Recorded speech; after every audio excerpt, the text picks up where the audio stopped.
When we talk about Gorgon, the only thing that comes into our mind is a creature of half human, half snake.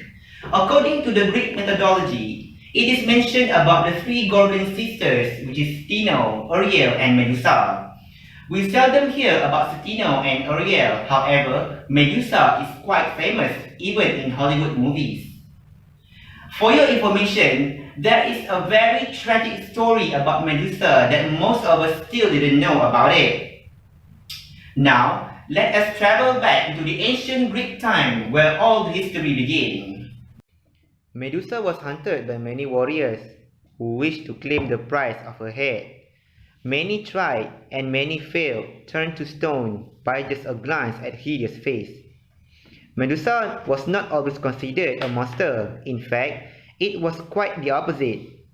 She was the only mortal of three sisters, born of Phorcys and Ceto, two of the primordial sea gods.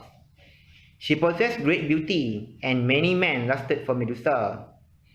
But out of respect for the goddess Athena, she remained pure, and she would eventually become the priestess of Athena's temple. There were thousands who visited Athena's temple just for a glance at Medusa's beauty. They even claimed that her hair rivaled that of Athena. It wasn't long before Athena's jealousy of Medusa became reason. One day, when Medusa was walking along the shore, she caught the attention of Poseidon, the god of the sea, and he was instantly infatuated with her. Medusa rejected multiple approaches from Poseidon because if she wishes to remain the priestess of Athena's temple, she must stay a virgin. Poseidon was in the middle of a conflict of Athena, and he saw Medusa as a possession that he could take from the goddess. Eventually, Poseidon grew tired of being rejected by Medusa. He decided that he will take her by force. Medusa, in fear for her life, ran into Athena's temple in the hopes that the goddess would offer her protection. There was no protection given that evening, and Poseidon had his way with Medusa. When Poseidon had finished, Athena did appear, enraged by the event that had just taken place. She decided that she would punish Medusa, as punishment against the god such as Poseidon was considered unthinkable. Athena cursed Medusa. The hair she was once so envious, she turned into a head of venomous snakes. Anyone who looked into Medusa's eye would be petrified and turned to stone.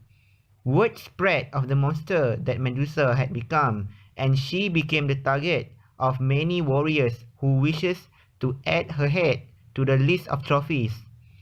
All that tried shared the same fate, being turned into stone. Until the hero Perseus, son of Zeus, was tasked with retrieving her head. In order to complete the task, Perseus required aid from the gods. He was given a helmet from Hades that made him invisible to Medusa, a pair of winged sandals from Hermes, allowing him to reach Medusa like a swift wings. Athena gave him a bronze shield able to reflect the gaze of Medusa, and lastly, he was given a sword sharp enough to cut off the head of Medusa. With all these items, Perseus was able to behead Medusa. At the time of her death, Medusa was pregnant with the offspring of Poseidon, and from her severed neck sprung a winged steed, Pegasus. Perseus would use the head of Medusa to aid him in several adventures, and it played a crucial role when defeating the Titan Atlas. Medusa is probably one of the most misunderstood characters in the Greek mythology. She often regarded as a cruel monster. She had only the best intention and put her trust in the goddess Athena that ultimately failed her and punished her for the action that were beyond her control.